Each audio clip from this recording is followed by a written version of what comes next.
But one thing I can say is Miami's got weapons. Cam Ward has a ton of guys. We mentioned Cam, the quarterback room, and the running back room. But this wide receiver room, Mark, is nothing to play with. And I'm glad it's not just Miami fans seeing it. When you look at the media, again, I believe the Biletnikoff Award preseason candidates just came out here today or yesterday.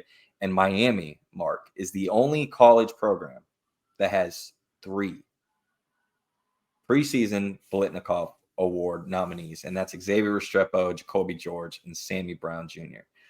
So the fact that I've mentioned this time and time again, Miami is bringing 3 800-plus yard wide receivers from last season on this roster to go along with Elijah Arroyo, who hasn't even touched the surface of what he's capable of at tight end, along with 1,000-yard running back and Damian Martinez to pair with Mark Fletcher. So I love the wide receiver room that we have, not just to mention those 3 guys that are all around the world, at least in the country, people know of, but you also got Isaiah Horton, who changed his number this year to number 2 and is looking to be a breakout player who's really transformed his body and game, taking it to a next level. And he has done an amazing job all throughout fall camp so far. He, along with the 3 guys I just mentioned, have been, generating a lot of buzz throughout practice. Sammy Brown, just got with the team in the last couple weeks. So it's going to be interesting to see how quickly he can adapt as well, similar to Damian Martinez. But I expect both of those guys to be big-time guys for this program all season.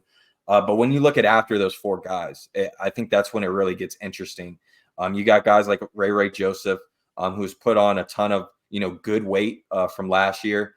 He was a guy that was really electric and fast, but as soon as he got hit, you can see that he got hit. And he just really needed to adapt to college football a little bit more, put some more good weight on him, which he has. And I expect Ray to have a big-time role, not only in the offense, but also in the special teams. You got Josiah JoJo Trader, who everyone in the country knows of, right? He's a phenom incoming freshman who is going to be definitely used in this offense this year. Even though he's a freshman, I expect him to play a lot of snaps and be a big-time contributor to this football team because he's just a true football player. When you got a guy like Jeremiah Smith and seeing what he's doing up there in Ohio State right now, you got to give JoJo Trader a look because he's a guy very similar, has a lot of similar traits to Jeremiah Smith and can be used in a lot of different ways. You also got Nikar and Shamar Kirk, the JUCO transfer from last year. Those 2 guys are really stepping up as well. Like we mentioned with the running back room, when you bring guys like Damian Martinez to pair with already Mark Fletcher, right? You have no choice if you're a Chris Johnson or incoming freshman like Jordan Lyle or Hellcat, or even a guy that's been here for a year, AJ Allen. You have no choice but to step up your game because you're bringing in alphas in the room, right? And that goes for the same thing with the wide receiver room. And we mentioned, the 3 Biletnikoff pre-nominee guys. That makes it to where guys like Isaiah Horton needs to step up. Guys like Ray needs to step up. What is someone like Shamar Kirk going to do? How is he going to, battle adversity? That's a young man that has really been, anytime the spotlight has been on him, whether it's been a spring game, spring practice, or up here in fall camp, he's another guy that's been doing a lot of great stuff. It seems like almost every wide receiver in this room, very similar to the running back and tight end room. It doesn't really matter what name you come up. There's something good or positive you've heard either through spring or fall so far. So that's what you like to hear. And that kind of wraps up the wide receiver room. You got a lot of guys up there that I really think are going to get quality snaps. You got about 7 or 8 guys that I think Shannon Dawson's going to be able to rotate all throughout the year. Brad Tejeda, Kees Insight. Get on over there. Check out what Brad and the crew have available there. What have you guys been working on? Man, we got a ton of stuff, man. Like we're constantly putting out new podcasts, whether it's D Money and Peter or myself. I just interviewed our recent commit last night, and Dante Simpson, a defensive lineman out of Chaminade Madonna, who flipped from Maryland to Miami. Got a chance to talk to him for about 30 minutes last night. So I got that interview up. Also did, like a 9-minute, pre-sequel to the Miami-Florida game, try to get some Miami fans, hyped up for that. I dropped that on my social media as well. Something, kind of cool that kind of got inspired by D Money doing these preseason, videos and podcasts. So I did something similar to that to myself. So make sure you check that out. But we're we're always doing good things, man. Whether it's interviewing recruits or interviewing players on the team, man, we're always bringing you the latest info over there at Kees Insight. Folks, that gives you a great example of what's going on at Kees Insight right there, because Dante Simpson is the last recruit in the door. His commitment just came down August 2nd, defensive lineman out of Hollywood, and boom, Brad's got him on the show. So Yes, there sir. you go.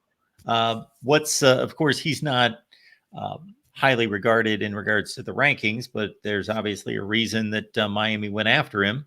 So what's your take and what's his profile look like right now?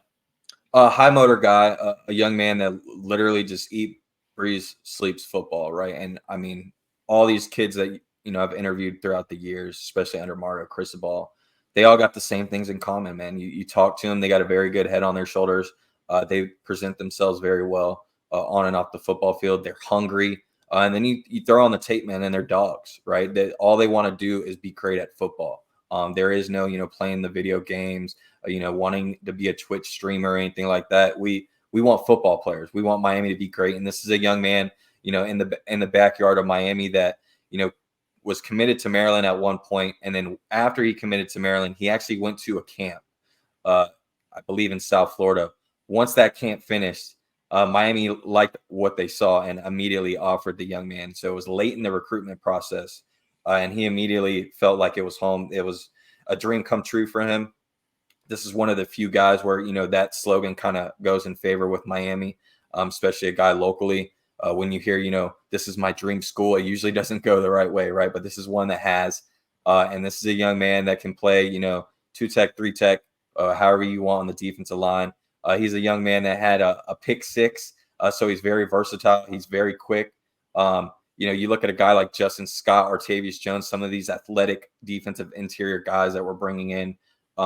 He's another guy that kind of fits that mold, and he plays at a premier high school, Chaminade Madonna, who has been in the state championship in the last 8 years. So he knows what it takes to be a top tier program, and that's what you want to see and continue to build for this recruiting class. So I like Dante Simpson, very good young man and a great interview.